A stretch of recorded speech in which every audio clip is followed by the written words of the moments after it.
Hello students, welcome to my channel Shipra Classes. Very good afternoon. आज हम discuss करेंगे geometry जिसे हम हिंदी में बोलते हैं ज्यामिति। ये जो ज्योमेट्री है ये पेपर 1 एंड पेपर 2 यूटेट के दोनों स्टूडेंट्स के लिए हेल्पफुल रहेगी। मैं इसमें सारे टॉपिक्स लेकर चल रही हूँ। लाइंस एंड एंगल्स से हम शुरुआत करेंगे, सारे ट्रायंगल्स की प्रॉपर्टीज़ को जानेंगे एंड एंगल्स के बारे में जानेंगे। व्हाट इज़ एंगल्स, वो कितने टाइप्स के ट्रायंगल्स होते हैं, ट्रायंगल्स की क्या प्रॉपर्टीज़ होती हैं। तो चलिए अब हम अपना डिस्कशन स्टार्ट करते हैं। ज्योमेट्री में फर्स्ट हम लेकर चलेंगे लाइंस एंड एंगल्स। इनकी डेफिनेशंस एंड प्रॉपर्टीज़ के बारे में बात करते हैं। Okay, lines and angles. Lines क्या होती हैं और एंगल्स क्या होते हैं। सबसे पहले हम लाइंस के बारे में पढ़ते हैं। लाइंस में सबसे पहले आता है लाइन सेगमेंट। लाइन सेगमेंट का क्या मीन्स हुआ? रेखाखंड। हिंदी में हम लाइन सेगमेंट को बोलते हैं रेखाखंड।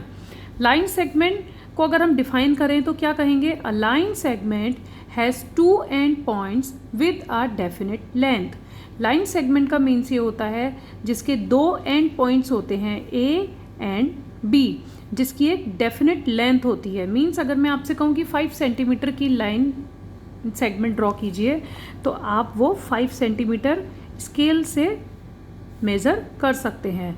विच has 2 end points A and B, it is known as line segment and with a definite length. ये याद रखना जरूरी है कि लाइन सेगमेंट के 2 ऐसे पॉइंट्स होते हैं जिनकी एक डेफिनेट लेंथ होती है। रे किसे कहते हैं? किरण। मतलब कि रे has 1 point, 1 end point and infinitely x tends in 1 direction. Line segment के तो दोनों एंड पॉइंट्स होते हैं, 2 एंड पॉइंट्स होते हैं। मीन्स ए से स्टार्ट होकर बी पे एक लाइन सेगमेंट कंप्लीट होती है। बट रे में क्या होता है? रे में ओनली 1 एंड पॉइंट होता है एंड एक डायरेक्शन से हम उसको कहीं तक भी एक्सटेंड कर सकते हैं, कहीं तक भी बढ़ा सकते हैं। लाइक ए से लेके बी तक जाने के लिए ए तो हमारे पास फिक्स है, बट बी एक ऐसा पॉइंट है जिसे हम आगे इनफाइनाइटली एक्सटेंड कर सकते हैं। We can extend in 1 direction and ray has 1 end point and we can infinitely extend in 1 direction. It is known as ray, जिसको हम एक पॉइंट में एक्सटेंड कर सकते हैं और उसका एक ही एंड पॉइंट होता है, उसको हम रे बोलते हैं। लाइन सेगमेंट एंड रे में क्या डिफरेंस हुआ? Which has 2 end points, it is line segment, and which has only 1 end point and infinitely extend in 1 direction, it is known as ray. Next point आता है स्ट्रेट लाइन। स्ट्रेट लाइन किसे कहते हैं? A straight line has neither starting nor end point and is of infinite length.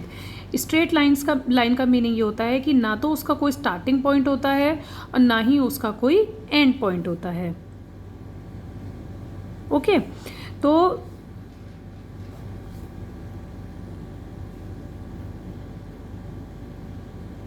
a straight line has neither starting nor end point and is of infinite length। जब हम किसी length को measure नहीं कर पाए, मीन्स ना तो उसका कोई स्टार्टिंग पॉइंट है ना उसका कोई एंड पॉइंट है, हम कहीं से भी शुरू करके कहीं भी उसको ख़त्म कर सकते हैं, it is known as straight line.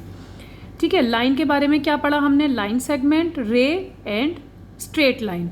Line segment which has 2 end points with a definite length, it is known as line segment.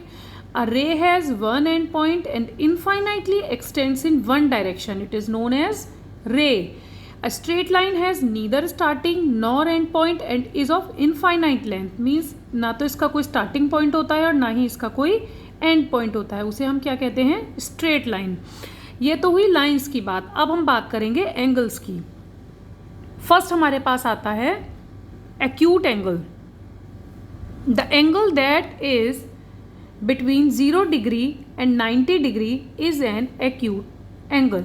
Angle A in the figure below. अभी मैं आपको बताती हूँ acute angle का मीनिंग क्या हुआ। acute angle को सबसे पहले तो हम हिंदी में कहते हैं न्यून कोण। ठीक है, जो एंगल 0 एंड 90 डिग्री के बीच में आता है वो एंगल एक्यूट एंगल कहलाता है। The angle that is between 0 degree and 90 degree is an acute angle. तो इसमें एंगल ए क्या हुआ? Angle A is an acute angle. Okay, next आता है ऑब्ट्यूस एंगल, जिसे हम हिंदी में बोलते हैं अधिक कोण।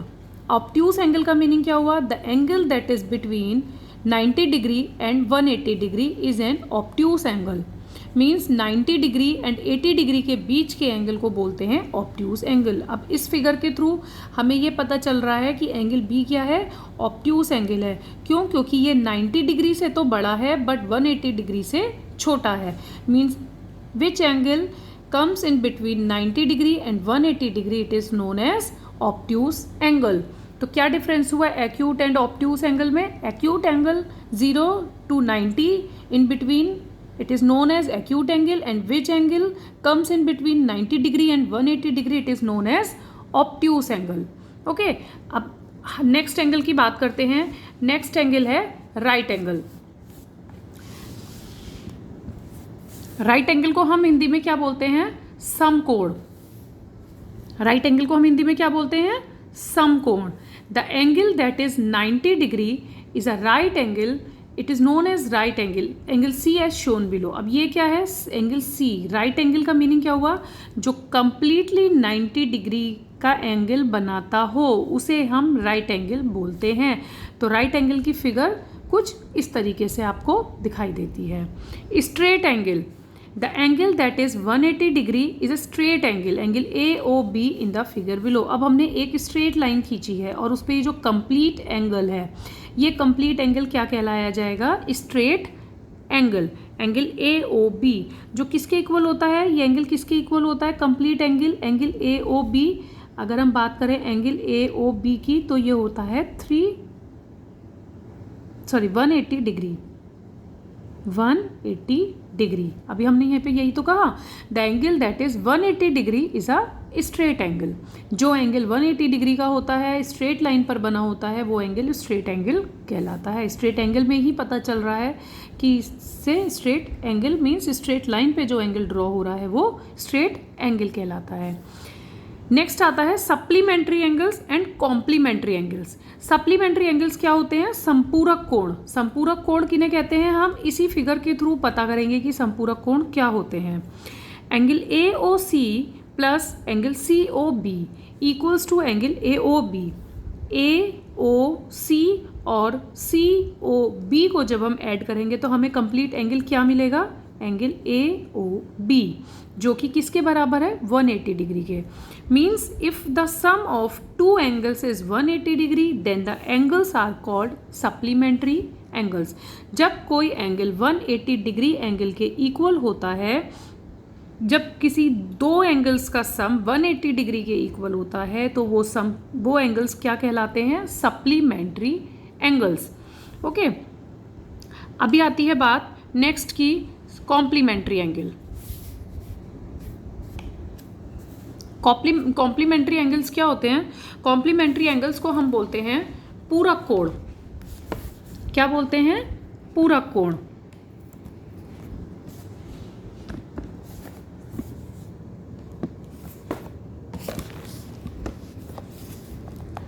Complementary angles, angle C O A plus angle A O B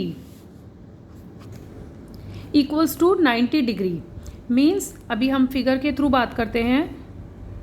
C O A and A O B जब कुछ इस तरीके की फिगर ड्रॉ होती है और वो एंगल कंप्लीटली ऐड होकर दो एंगल्स का सम जब 90 डिग्री के इक्वल आता है तो उस एंगल को हम बोलते हैं कॉम्प्लीमेंट्री एंगल्स। क्या बोलते हैं? कॉम्प्लीमेंट्री एंगल्स, जिसे हम हिंदी में कहते हैं पूरक कोण। मीन्स जब दो एंगल्स का सम ऐड होकर 90 डिग्री के इक्वल हो, it is known as complementary angle, means पूरक कोण। और जब दो एंगल्स का सम ऐड होकर 180 डिग्री के इक्वल्स होता है, it means supplementary angle which is known as संपूरक कोण। सप्लीमेंट्री एंगल्स में दो एंगल्स का सम ऐड होकर 180 डिग्री के इक्वल होता है एंड कॉम्प्लीमेंट्री एंगल्स में दो एंगल्स का सम ऐड होकर 90 डिग्री के इक्वल होता है। तो सप्लीमेंट्री एंड कॉम्प्लीमेंट्री एंगल्स में आपको डिफरेंस पता चला होगा। अभी नेक्स्ट आता है एडजेसेंट एंगल्स। एडजेसेंट एंगल्स कौन से एंगल्स होते हैं? The angles that have a common arm and a common vertex are called adjacent angles. जिस एंगल की आर्म भी कॉमन होती है एंड वर्टेक्स भी कॉमन होता है वो एंगल एडजेसेंट एंगल्स कहलाते हैं। अभी आर्म और वर्टेक्स क्या होते हैं? आर्म और वर्टेक्स लाइक जैसे कि हमारा ये एंगल ड्रॉ हो रहा है एक, the angle that have a common arm and a common vertex, इसकी वर्टेक्स क्या है? कॉमन है, तो ये एंगल क्या कहलाया जाएगा? Adjacent angles. ठीक है,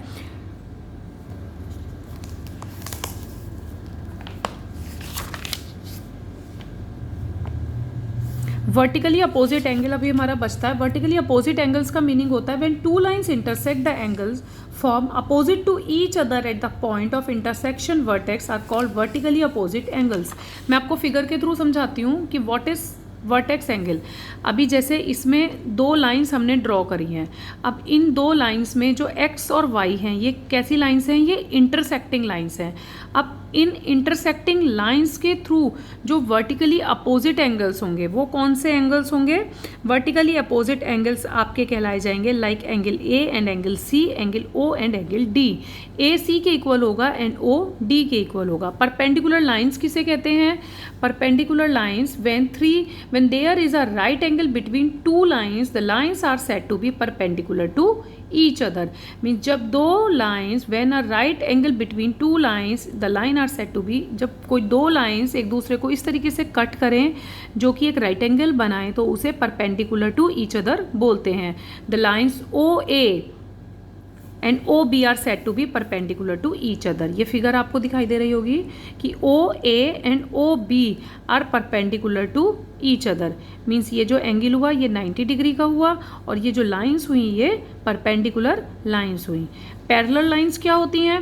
पैरेलल लाइंस होती हैं A and B are two parallel lines. अभी जैसे ये हमने दो पैरेलल लाइंस ले रखी हैं, एंगल ए, ये line A and line B. अब इन दोनों लाइन को हम पैरेलल लाइंस बोलते हैं और इस पे से एक सिंगल लाइन कट हो रही है, लाइन पी। तो here A and B are two parallel lines and intersecting by a line P. तो दो पैरेलल लाइन में से जब एक सिंगल इंटरसेक्टिंग लाइन निकल कर जाती है तो वहाँ से कुछ एंगल्स बनते हैं। तो उसमें कई सारे एंगल्स हैं जिसको मैं आपके साथ कल डिस्कस करूँगी। पहले आप आज इतना पढ़िए कि व्हाट इज़ लाइंस। लाइंस कितने तरीके की हमने पढ़ी? Line segment, straight line and straight line, रे एंड लाइन सेगमेंट। फिर हमने एंगल्स की बात करी जिसमें हमने एक्यूट एंगल पढ़ा, ऑब्ट्यूस एंगल पढ़ा, राइट एंगल पढ़ा, स्ट्रेट एंगल पढ़ा, सप्लीमेंट्री एंगल्स पढ़ा एंड कॉम्प्लीमेंट्री एंगल्स पढ़ा। साथ ही साथ adjacent angles and vertically opposite angles भी हमने डिस्कस किया। उसके बाद हमने क्या डिस्कस किया? Perpendicular lines and parallel lines. तो अब आपको ये दोनों लाइंस भी पता होनी चाहिए। ये सारे टॉपिक्स एक बार रिवाइज कीजिएगा, फिर मैं आके आपको टाइप्स ऑफ एंगल्स बताऊंगी जिसमें हम डिस्कस करेंगे interior angles, exterior angles, vertically opposite angles and corresponding angles. इस सिंगल फिगर के थ्रू हम सारे एंगल्स डिस्कस कर लेंगे। पहले इतना पढ़िए, आज के लिए इतना रखते हैं। और अगर आपको वीडियो पसंद आई हो तो लाइक कीजिएगा, शेयर कीजिएगा एंड सब्सक्राइब कीजिएगा। ये जो मैं ज्योमेट्री का पोर्शन कवर करवा रही हूँ ये यूटेट पेपर 1 एंड पेपर 2 दोनों स्टूडेंट्स के काम आएगा। और ज्योमेट्री अगर कोई और स्टूडेंट भी पढ़ना चाहता है, लाइक किसी भी क्लास का स्टूडेंट अगर बेसिक से ज्योमेट्री पढ़ना चाहता है तो ये वीडियो उनके लिए भी फ़ायदेमंद रहेगी। Thank you.